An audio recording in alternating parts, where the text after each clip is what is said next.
Welcome in. This is The Wealthy Life. I'm Ben George. He's Harrison Quinn, founder and CEO, also an advisor at HDQ Wealth. And we just launched this channel, giving you a little background on both Harrison and the business itself. Today's focus is all about the clients, who he's working with, and kind of take you inside that planning process a little bit. Harrison, what's going on? How's it going? How's it going? It's good, man. How was your first video, reaction to the first video on the channel that we've done for the show? It was awesome. A long time coming, but excited to have it done and get rocking on this channel. Yeah, I know you've already put some content up here. So for those that have already been subscribed, glad to have you here watching this show. And if you haven't subscribed yet, we'd appreciate that support. That really helps the channel grow and kind of help us get off the ground with this show. But we got a lot to talk about as we move forward. Today, though, going to focus on the business itself and the clients that you're working with. I think it's, when you think about the wealthy life, I think a lot of people are looking to learn more about what that process looks right? Get some inspiration, maybe get some ideas, learn some lessons from things that don't work. I think that's a big part of it as well. But when you talk about the people that you're working with, and I think that's kind of the core of this wealthy life, I think for sure, just based on, what the website says and whatnot, take us into kind of who that ideal person is that you're working with that comes in to meet with you. Absolutely. And, the important thing to understand with the concept of wealthy life and when it comes to financial planning and wealth planning, it really isn't reserved for a net worth or a specific type of profession. It really is available to anyone. And it's certain, fundamentals that you can treat on how you earn, how you spend, how you save, and how you invest. And each advisor and each firm kind of has a unique service offering. And really, one of our niches that we've been able to add a lot of value to is entrepreneurs, business owners, and some in those kind of pre-exit, pre-sale spaces to make the most of all their, frankly, hard-earned work and make sure that you don't put all of those extra proceeds that you don't have to and give it back to Uncle Sam, in the form of taxes and things like that. But when it comes to the total service and scope of individuals we work with, I think our youngest client's 19 years old. Wow. I think our oldest client is 87. From doctors to athletes, engineers to entrepreneurs. We've got some international clients as well, military, policemen, firemen. It's a pretty wide array, and it's really fun and keeps it interesting for sure. Well, I think that's a good point about, anyone can live that wealthy life. It's not just about what your bank account looks like, right? I think that's a great starting point. I think that's what people will learn from the show. But I'm curious because I think a lot of people will say, well, yes, the successful people come in to meet with you. They should be in pretty good shape financially. What kind of challenges could they be facing? So what are some of those main obstacles, the main challenges you see from people that come in to meet with you that are already in a pretty good position? Yeah, I mean, I think the interesting part around success, and more specifically financial success, is people relate that to strong money management skills or, intelligent investing abilities. And it almost hits a tipping point where it's the opposite is maybe true. So someone who's really good at selling widgets or running companies or providing a unique service, they contradictorily sometimes may be really poor at personal wealth management or financial planning.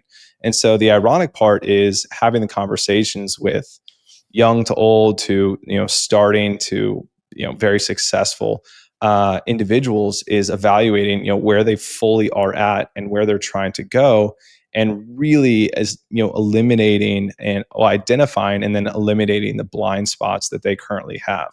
And the difficulty sometimes is we're talking to people who are very successful and have had multiple successful either exits or ventures or things like that, and coming to them and saying, hey, what you've been doing for the last 10, 20, 30, 40 years professionally is maybe not the most optimal.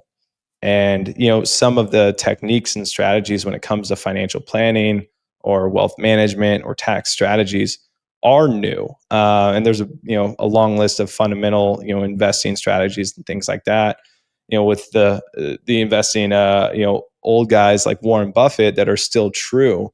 But there's a lot of different things changing, like in the world of crypto, tax code. I mean, every day, every month, things are evolving. So there's a wide array of things that can be happening. And the most dangerous thing is, and the most expensive thing you'll pay for, is the items that you don't know, right? So what you don't know actually ends up being the most expensive thing you'll ever pay for.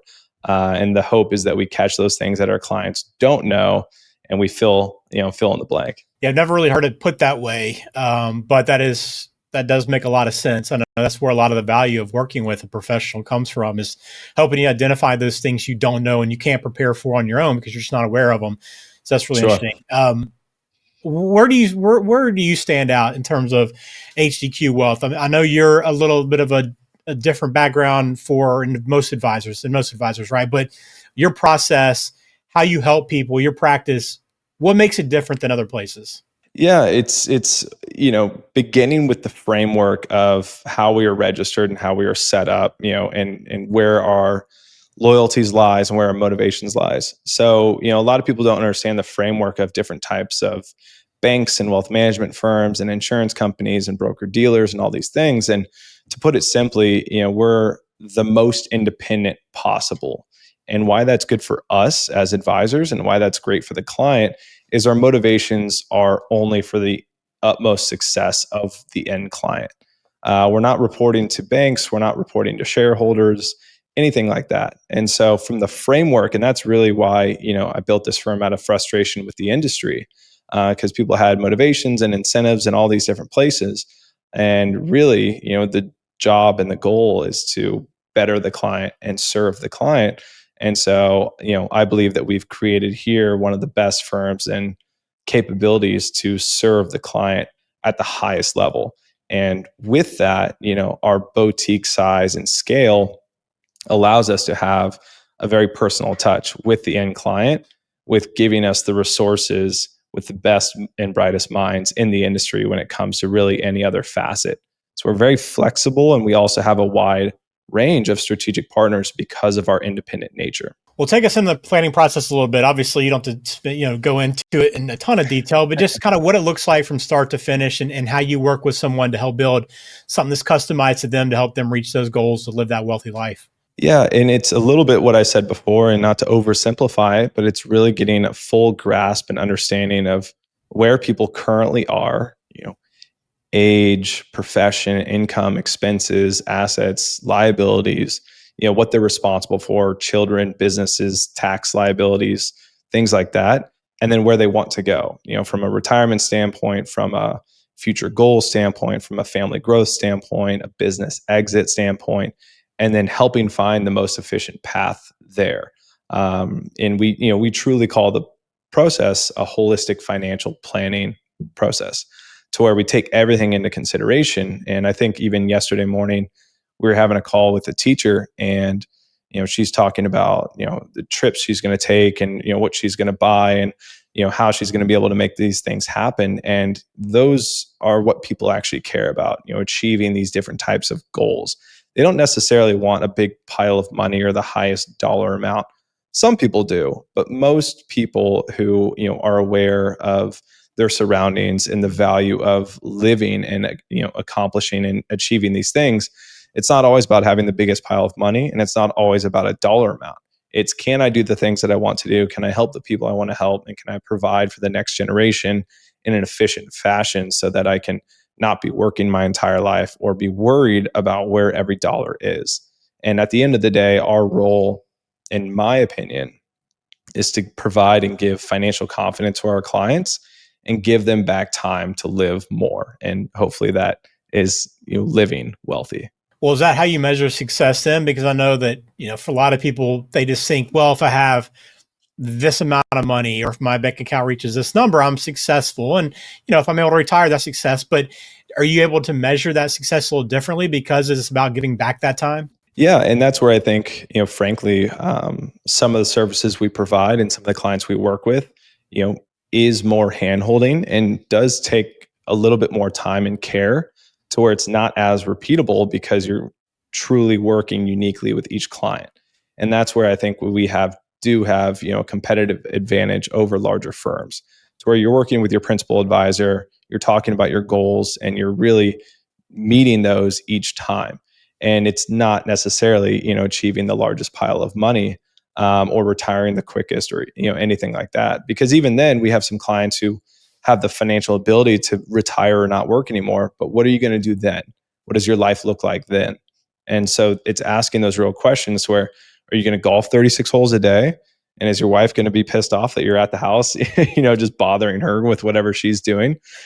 So it's the general recommendation and the general, level of achievement is just not really there, and it's not that helpful either. And a funny example I give to people and why, licensed and fiduciary advisors like ourselves can't provide specific investment advice to anybody, a general person or someone that we don't even know, the background on them is, the question is, do you think Apple stock is a good investment? And people can say, well, objectively, this or this, but you can say it is a good investment for one person. It could be a terrible investment for the other person. And then someone would ask, why would it be a terrible investment for that person? Well, what if that person already has $10 million of Apple stock? If I'm providing, investment and specific investment advice, and I don't know the rest of their allocation, an Apple stock purchase would be one of the worst investments that they can make because we don't understand the full scope of where they're at. And so, it's that ability to provide specified advice that's customized for each end client. I guess with that approach too, then you have to really prioritize relationships, right? What does that look like for you? What do you strive to do in terms of relationship building with your clients? Lead with value. Right. So, it's written on my whiteboard because I'm a nerd like that. But it really is, just add value wherever you go with your client, with prospects, add value, lead with value. And if you can do that, the rest usually takes care of itself. That's really cool. So this show, Wealthy Life, we talked a little bit on the last episode about kind of what that means, but what are you hoping people get out of this show? What was the whole goal in starting this Wealthy Life? To provide solid content where people can be educated, informed, hopefully entertained. That's, my wife says I need to smile more on camera. But truly provide, that type of information and education. And then if anybody has interest and say, hey, I would like to learn more, then schedule a call, shoot us an email. We are here to help. There's not a shortage of solid information out there that is built to help people objectively.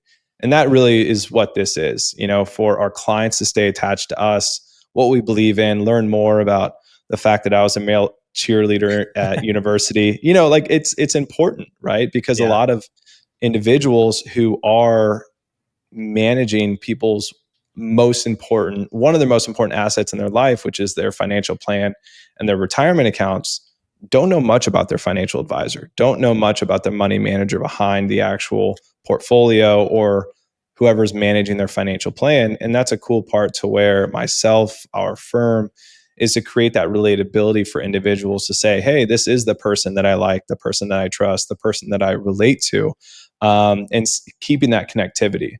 But as many people as that can listen and benefit from, again, add just a little bit of value, a little bit of positivity, and help people live a wealthy life that they deserve. That's really the end goal. And give us just a little preview. I know we don't have anything set in stone in terms of who's to come, what interviews and whatnot we'll have, but what do you have in mind in terms of content that you want to produce here? It's a great question, and life and guests and all those types of things are ever evolving. But our hope is to have some really awesome, high value people here, including people in our own company, and then some of our clients who are really awesome as well. And we're very fortunate to have a really neat friend group and community that's local to Kansas City, which is where our headquarters is at. Those in Miami, which is where our other office is at, and then really across the world. I'm trying to coordinate right now, even friends who are coming in for holidays, or they'll be stateside, to coerce them to come and chat with people and, get people's interesting takes on life and the different levels of wealth, right? It's not just the largest bank account or the biggest sale or the splashy headline for this type of person. Sometimes it is, and those things are really awesome. But sometimes a wealthy life may look like on a fishing boat and a small cabin and really enjoying life. And so that's why, the hopefully the show isn't called The Biggest Dollar Amount Life or The Richest Money life. It's truly wealthy life. Welcome into Biggest Bank Account with Harrison. Yeah, exactly. Not that. Well, look, I'm looking forward to it. I think it's going to be a lot of fun to kind of get this insight and kind of hear these different perspectives. And I think anyone, as you talked about, can benefit from that. So if you haven't subscribed yet, please hit that button. We'd appreciate that. It helps us continue to grow the show as we get this thing underway. But we got a lot of shows to come. Going to be some fun content along the way, and looking forward to bringing that to you with Harrison. So appreciate the time, man, and thank you for opening up and kind of sharing your background a little bit with us. Awesome. All right. Thank you, guys. Thanks for listening.